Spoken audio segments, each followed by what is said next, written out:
السلام علیکم ورحمۃ اللہ وبرکاتہ۔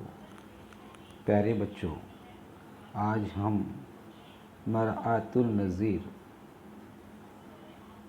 کی تعریف کے بارے میں بات کریں گے۔ مرآت النظیر کی تعریف میں آپ کے سامنے بیان کروں گا۔ دیکھیں، یہاں پہ مثال کے طور پہ میر کا ایک شعر ہے: پتا پتا بوٹا بوٹا حال ہمارا جانے ہے، جانے نہ جانے گل ہی نہ جانے باغ تو سارا جانے ہے۔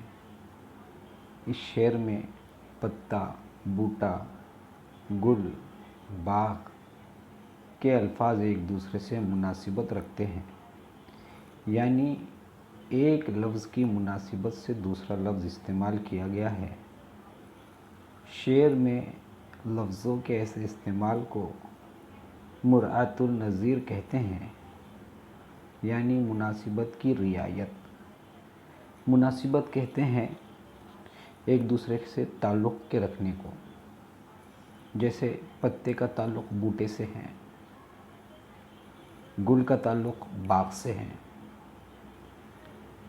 تو انشاءاللہ آپ کو مرآت النظیر کی تعریف کافی اچھے سے سمجھ میں آئی، اور